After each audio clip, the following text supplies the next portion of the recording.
Good morning, എല്ലാവർക്കും നമസ്കാരം. അപ്പോൾ ഒരു വിശേഷത്തിലേക്ക് സ്വാഗതം. NHSന്റെ ഇന്റർവ്യൂ അപ്ഡേഷൻസ് ആയിട്ട് നമ്മൾ ഒരു വീഡിയോ ചെയ്തായിരുന്നു. ഏകദേശം 16,000 പേര് ആ വീഡിയോ കാണുകയും അതിന്റെ താഴെ കുറേയധികം കമന്റുകളും NHSലെ ഇന്റർവ്യൂ COS അതിനെക്കുറിച്ചിട്ടൊക്കെ ചോദിക്കുകയൊക്കെ ചെയ്തിട്ടുണ്ടായിരുന്നു. എൻ്റെ ഫ്രണ്ട് വരുന്നതിന് ഇൻഫോർമേറ്റീവ് ആയിട്ടാണ് ഞാൻ അന്ന് വീഡിയോ ഇട്ടത്. അപ്പോൾ അന്ന് അവർക്ക് ടിക്കറ്റ് കമ്പനി ഹോസ്പിറ്റലിൽ നൽകുകയാണ് ചെയ്തിട്ടുണ്ടായിരുന്നത്. അപ്പോൾ അവർ ഇന്നലെ 13-ാം തീയതി രാത്രി അവിടെ നിന്ന് കയറി ഇവിടെ 14-ാം തീയതി എത്തി 10 പേര് വന്നിട്ടുണ്ട് ഞങ്ങളുടെ ഹെഡ് ഹോസ്പിറ്റലിലേക്ക്. ഞങ്ങളുടെ ഹോസ്പിറ്റലിലേക്കല്ല, ഞങ്ങളുടെ മെയിൻ ഹോസ്പിറ്റലിലോട്ട്.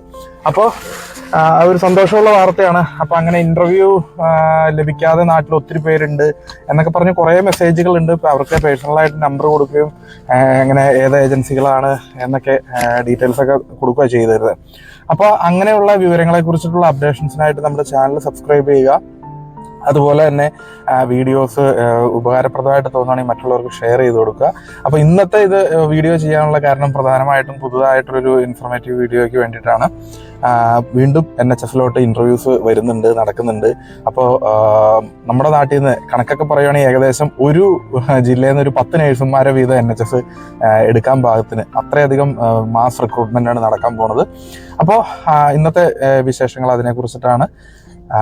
എല്ലാവരും എന്നത്തെയും പോലെ നമ്മൾ യാത്ര ചെയ്യാണ്. ഈ ഡ്രൈവ് ചെയ്യണ സമയത്താണ് നമുക്ക് എന്തെങ്കിലും കാര്യങ്ങളൊക്കെ സംസാരിക്കാനും അതുപോലെ തന്നെ വീഡിയോ ഇടാനൊക്കെ പറ്റുള്ളൂ. അപ്പോൾ അതുകൊണ്ട് തന്നെ ഡ്രൈവ് ചെയ്യണ സമയത്ത് നമുക്ക് ഒരിക്കലും റെക്കോർഡിങ് സാധ്യമല്ല. അപ്പോൾ ജസ്റ്റ് വീഡിയോസ് സെറ്റാക്കിയതിന് ശേഷം നമുക്ക് വോയിസ് ഓവർ ചെയ്യാൻ പിന്നീട് കൊടുക്കാം. അപ്പോൾ യാത്ര തുടരാം, കാഴ്ചകൾ കണ്ടോളി. ഓക്കെ, നമ്മുടെ വീഡിയോ കണ്ടിട്ട് അതിന്റെ താഴെ ഒത്തിരി കമന്റുകളായിട്ട് ഏറ്റവും കൂടുതൽ കമന്റ് വന്നത്, ചേട്ടാ ഇന്റർവ്യൂ ലഭിക്കുന്നില്ല, NMCയുടെ രജിസ്ട്രേഷൻ കഴിഞ്ഞിട്ട് ഇത്രയായി, OETയുടെ വാലിഡിറ്റി തീരാറായി, എന്നിട്ടും നമുക്കിപ്പോൾ ഇന്റർവ്യൂ നടക്കുന്നില്ല എന്നൊക്കെ പറഞ്ഞിട്ടുള്ള കമന്റുകളായിരുന്നു. അപ്പോൾ അതിൻ്റെ അകത്ത് മെയിനായിട്ട് പറയാനുള്ളത്, നമ്മുടെ ഇവിടുത്തെ പഞ്ചായത്ത് ഇലക്ഷൻ പോലത്തെ ഒരു ഇലക്ഷൻ ഉണ്ടായിരുന്നു റീസെന്റ് ആയിട്ട്. അപ്പോൾ ആ ഒരു ഇലക്ഷൻ പ്രക്രിയകളൊക്കെ വന്നതുകൊണ്ടായിരിക്കും ഒരുപക്ഷെ ഡിലേ ആവാൻ കാരണം. എന്തായാലും മെയ് 2-ാം തീയതി ആ ഇലക്ഷന്റെ കാര്യങ്ങൾ കഴിഞ്ഞു. പിന്നീട് ഉള്ളൊരു കാര്യം എന്ന് വെച്ച് കഴിഞ്ഞാൽ ഒരു 6 മന്ത് സ്പാനിലാണ് ഓരോ ഇന്റർവ്യൂ നടക്കുന്നത്. ഒരു ഇന്റർവ്യൂ നടന്നു കഴിഞ്ഞ ഒരു 6 മന്ത് കഴിഞ്ഞു കഴിഞ്ഞാൽ ആ ഒരു ബാച്ചിനെ അവര് ഇൻടേക്ക് ചെയ്ത് അവരിവിടെ വന്നതിന് ശേഷം മാത്രമേ അടുത്ത ഒരു ബാച്ചിനെ ഇന്റർവ്യൂവിനായിട്ട് റെഡിയാക്കുകയുള്ളൂ. അപ്പൊ അതുകൊണ്ട് തന്നെ നമ്മളിപ്പോ നമ്മുടെ ഒരു ഹോസ്പിറ്റലിലോട്ട് പോലും ഇത്രയധികം വേക്കൻസികൾ വന്നിരുന്നു. അതനുസരിച്ച് വീണ്ടും പുതിയ ഇന്റർവ്യൂസ് വരുന്നുണ്ട്. അപ്പൊ ഇപ്പൊ ഏറ്റവും റീസെന്റ് ആയിട്ട് ഇന്നലത്തെ വാർത്തയിൽ വന്നത്, വെയിൽസില് NHSന്റെ വെയിൽസില് അവർക്ക് റിക്രൂട്ട്മെന്റ് ഉണ്ടെന്ന് പറഞ്ഞിട്ടാണ്. കൊച്ചിയിൽ വെച്ചിട്ടാണ് ഇന്റർവ്യൂ നടക്കുക. NMCയുടെ രജിസ്ട്രേഷൻ കംപ്ലീറ്റ് ആയിരിക്കണം, 6 മന്ത് എങ്കിലും മിനിമം എക്സ്പീരിയൻസ്, ഗ്യാപ്പ് ഇല്ലാത്ത എക്സ്പീരിയൻസ് വേണം എന്നൊക്കെയാണ് അവരുടെ ഡിമാൻഡിങ് കാര്യങ്ങൾ. NMCയുടെ രജിസ്ട്രേഷൻ എന്നാന്നുള്ളത് എല്ലാവർക്കും അറിയാം.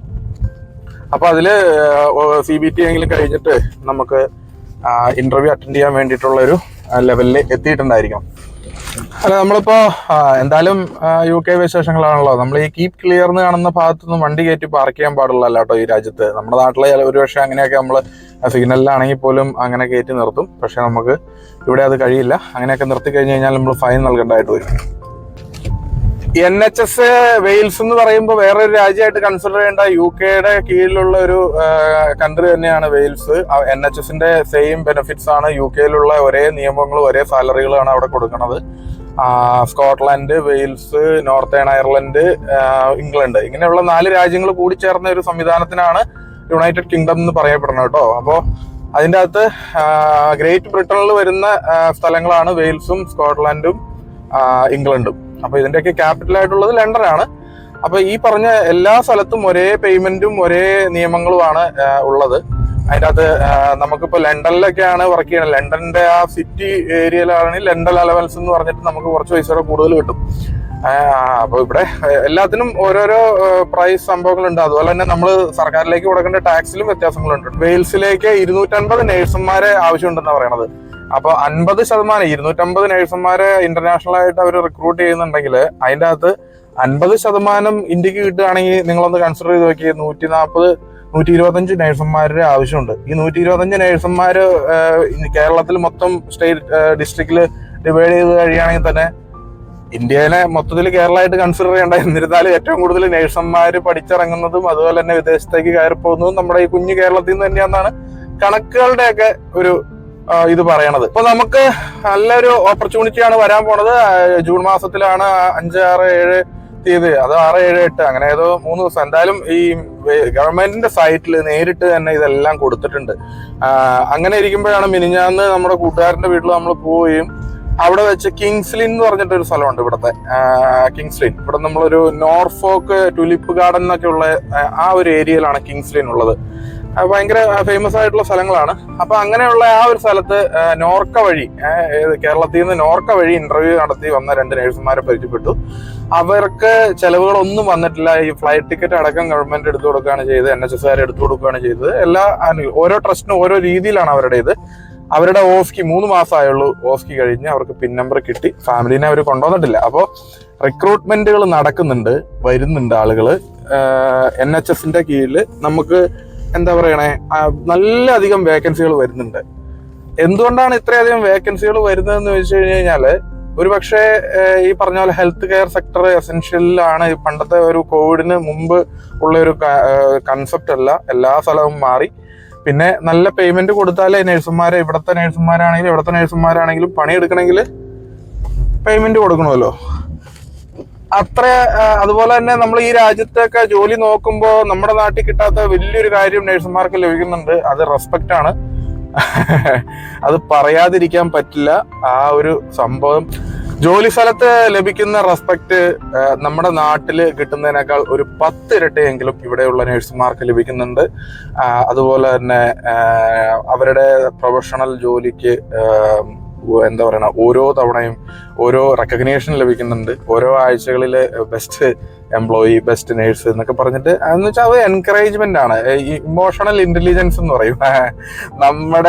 നമ്മൾ നന്നായിട്ട് നമ്മുടെ മാക്സിമം ഔട്ട്പുട്ട് നൽകാനായിട്ട് നമ്മുടെ മാനേജ്മെന്റ് ചെയ്യുന്ന ഒരു തന്ത്രം.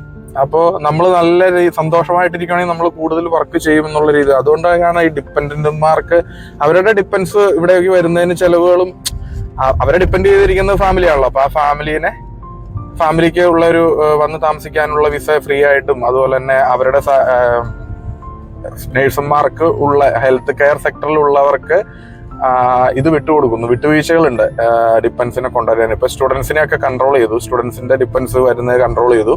അപ്പൊ അറ്റ് ദ ടൈം ബീയിങ്ങില് ഈ ഒരു സമയത്ത് എന്തായാലും എന്താ പറയണേ, ഇവർക്കൊന്നും റെസ്ട്രിക്ഷൻ ഇല്ല നേഴ്സുമാരുടെ ഡിപ്പെൻസ് വരുന്നതിന്. അതുപോലെ കൊച്ചുങ്ങളെയൊക്കെ നാട്ടിൽ നിർത്തിയിട്ട് വരാൻ വേണ്ടി ശ്രമിക്കരുത്. ഇങ്ങോട്ട് വരാൻ, ഇവിടെ മൈഗ്രേറ്റ് ചെയ്ത് സെറ്റ് ചെയ്യാനുള്ള പ്ലാൻ ഉണ്ടെങ്കിൽ എത്രയും നേരത്തെ കൊച്ചുങ്ങളെ കൊണ്ട് പോരുക. കാരണം ഓരോ ദിവസങ്ങളും ഇവിടെ നിയമങ്ങൾ അപ്ഡേറ്റഡ് ആണ്. എന്ന് മുതലാണ് നിയമം മാറുന്നതെന്ന് വെച്ച് കഴിഞ്ഞാല് അന്ന് മുതലാണ് അത് പ്രാബല്യത്തിൽ വരിക. മുൻകാല പ്രാബല്യമൊന്നുമില്ല. അപ്പൊ ഇന്നലെ വരെ വന്നവർക്ക് പിന്നെ ഒരു പ്രശ്നം ഉണ്ടാവില്ല. നാളെ മുതൽ ഒരു പുതിയ നിയമമാണെങ്കിൽ നാളെ മുതൽ വരുന്നവർക്ക് പ്രശ്നങ്ങൾ ഉണ്ടാവും. അങ്ങനെയൊക്കെയാണ് ഇവിടുത്തെ ഓരോ കാര്യങ്ങൾ കേട്ടോ. അപ്പോൾ NHSന്റെ റിക്രൂട്ട്മെന്റിനെ കുറിച്ചിട്ട് പറഞ്ഞു വേറെ വഴിക്ക് പോവുകയാണ് കഥകള്. അപ്പോ പറഞ്ഞു വന്നതെന്ന് വെച്ചാൽ മറ്റൊന്നുമല്ല, NHSന്റെ ഇന്റർവ്യൂസ് ഉണ്ട്. നിങ്ങൾക്ക് അതിന്റെ ഇപ്പൊ എന്റെ ഫ്രണ്ട്സ് വന്ന ഏജൻസികൾ ഏതാണ്, ആരാണ് അവർക്ക് സഹായിച്ചത് എന്നൊക്കെ അറിയണമെന്നുണ്ടെങ്കിൽ നമുക്ക് ഈ വീഡിയോയിൽ അത് ഉൾപ്പെടുത്താൻ പറ്റില്ല. നിങ്ങൾ PM-ൽ എന്നെ മെസ്സേജ് ചെയ്ത് കഴിഞ്ഞാൽ ഏത് ഏജൻസി ത്രൂ ആണ് ഇന്റർവ്യൂ കിട്ടിയതെന്നും പറയാൻ പറ്റും. അതുപോലെ തന്നെ എങ്ങനെയാണ് അവരുടെ ഫോർമാലിറ്റീസ് എന്തൊക്കെയായിരുന്നു, എക്സ്പീരിയൻസ് വേണമായിരുന്നോ, അങ്ങനെയൊക്കെയുള്ള എന്റെ ഫ്രണ്ട് എനിക്ക് പറഞ്ഞു തന്ന കാര്യങ്ങൾ ഞാൻ നിങ്ങൾക്ക് ഷെയർ ചെയ്യാം. ഞാനൊരു ഏജൻസിയോ അല്ലെങ്കിൽ ഈ പറഞ്ഞ പോലെ റിക്രൂട്ടിങ് കൺസൾട്ടന്റോ ഒന്നുമല്ല. നമ്മൾ ഇവിടെ വന്നതിന് ശേഷമുള്ള വിശേഷങ്ങളാണ് നമ്മുടെ ചാനലിൽ, യൂട്യൂബ് ചാനലിൽ ഷെയർ ചെയ്യുന്നത്. അപ്പൊ നിങ്ങൾക്ക് ഇങ്ങനെയുള്ള ഇൻഫോർമേറ്റീവ് ആയിട്ടുള്ള വീഡിയോസ് സത്യസന്ധമാണെങ്കിൽ മാത്രം നമ്മൾ ചെയ്യൂ. അല്ലാത്ത കാര്യങ്ങളെ കുറിച്ച് നിങ്ങൾ എന്നോട് ചോദിക്കരുത്. ഇപ്പൊ നിങ്ങളൊരു ഇന്റർവ്യൂ ലഭിച്ചു, ഇന്റർവ്യൂ കഴിഞ്ഞിട്ട് 1 മാസമായി ചേട്ടാ എനിക്ക് COS ഇതുവരെ കിട്ടിയിട്ടില്ല എന്നൊക്കെ പറഞ്ഞിട്ട് പലരും കമന്റ് ഒക്കെ ഇട്ടിട്ടുണ്ടായിരുന്നു. ഞാൻ എങ്ങനെയാണ് കൂട്ടുകാരാ നിങ്ങൾക്ക് ഇന്റർവ്യൂ കിട്ടിയ ഹോസ്പിറ്റൽ ഏതാന്ന് എനിക്കറിയില്ല. അപ്പോ നിങ്ങൾക്ക് ഓഫർ ലെറ്റർ തന്ന ഹോസ്പിറ്റൽ ഏതാണെന്ന് അറിയില്ല. എന്നിട്ട് COS വരാത്തതിനുള്ള കാരണം എന്തായിരിക്കും എന്ന് വെച്ച് കഴിഞ്ഞാല് അത് വരും. ഇവിടുത്തെ ഒരു നോർമൽ പ്രക്രിയ എന്ന് പറഞ്ഞു കഴിഞ്ഞാല് ഒരു സിസ്റ്റമാറ്റിക് ആണ്. അപ്പൊ അതുകൊണ്ട് തന്നെ ഇപ്പൊ ഒരു ഉദ്യോഗസ്ഥരാണ് റിക്രൂട്ട്മെന്റിന്റെ കാര്യം നോക്കുന്നത് എങ്കിൽ ആ ഒരു പർട്ടിക്കുലർ ഉദ്യോഗസ്ഥൻ വന്ന് അത് തന്നെ അദ്ദേഹം തന്നെ ചെയ്യാതെ വേറെ ഒരു മനുഷ്യൻ ആ ഒരു ജോലി കയറി ചെയ്യില്ല. അപ്പൊ ചിലപ്പോ അദ്ദേഹം വല്ല ലീവിലോ അല്ലെങ്കിൽ വീക്കെൻഡില് പോയേക്കോ അങ്ങനെയൊക്കെ ആണെങ്കിൽ വെള്ളിയാഴ്ച ഉച്ചവരെ ഓഫീസുകൾ വർക്ക് ചെയ്യുള്ളൂ. അപ്പൊ ശനി ഞായർ 2 ദിവസം അവിടെ ഡിലേ ആവും. അങ്ങനെയൊക്കെയുള്ള നോർമൽ കാര്യങ്ങളുണ്ട്. അപ്പൊ അതുകൊണ്ട് തന്നെ ഇവിടുത്തെ രീതി അങ്ങനെയാണ്. ആ ഒരു രീതിയിലേക്ക് ഇവിടെ വരുന്നവരെല്ലാവരും ചാടിക്കോളും. ഇപ്പൊ തന്നെ നമ്മൾ കാണാൻ പാടില്ല, വണ്ടി ഡ്രൈവ് ചെയ്യുമ്പോൾ നിങ്ങൾക്ക് മനസ്സിലാകാൻ പറ്റും. 10 കിലോമീറ്റർ സ്പീഡിലുള്ള സ്ഥലത്ത് 10 കിലോമീറ്റർ തന്നെ. നമ്മുടെ ഫ്രണ്ടിൽ വണ്ടിയൊന്നും ഇല്ല, ആരുമില്ല, എന്നാൽ പോലും നമ്മൾ ആ 10 കിലോമീറ്റർ സ്പീഡിൽ മാത്രമേ വാഹനം ഓടിക്കുകയുള്ളൂ. അല്ലെങ്കിൽ നമുക്ക് ഫൈൻ കിട്ടും. നമ്മൾ പാർക്കിംഗ് ഏരിയയിലൊക്കെ 5 മൈലാണ് പറഞ്ഞേക്കുന്നത്. 5 മൈൽ കൂടുതൽ സ്പീഡിൽ നമ്മൾ ആരും വണ്ടി ഓടിക്കില്ല. ഓടിച്ചു കഴിഞ്ഞാൽ ചിലപ്പോൾ അവർ നമ്മുടെ ജോലി തന്നെയാണ് തെറിപ്പിക്കുക. ചിലപ്പോൾ ഫൈൻ അടയ്ക്കണ കൂടാതെ നമ്മുടെ പാർക്കിംഗ് ഏരിയ നിങ്ങൾക്ക് അലൗഡ് അല്ല എന്ന് പറഞ്ഞ് നമ്മളെ ഒഴിവാക്കും. അങ്ങനെയൊക്കെ ജോലി പോയ കൂട്ടുകാരന്മാർ ഉണ്ട്. നമ്മുടെ ഈ വീഡിയോക്കൊക്കെ അടിയിൽ വന്ന് കമന്റ് ഇട്ടിട്ടുണ്ട് ഡ്രൈവിംഗ് ടിപ്സിന്റെ വീഡിയോസിൽ. ഇനി എന്തായാലും നമ്മൾ NHSന്റെ ഇന്റർവ്യൂ നടക്കുന്നുണ്ട്, വരാൻ പോകുന്നുണ്ട്. കൊച്ചിയിലാണ്, ഹോട്ടലിൽ വെച്ചിട്ടാണ് ഇന്റർവ്യൂ. മറ്റുള്ള വിശേഷങ്ങൾ അടുത്ത അപ്ഡേഷൻസിൽ തരാം. അതുവരെ എല്ലാവരോടും ബൈ ബൈ. Thank you.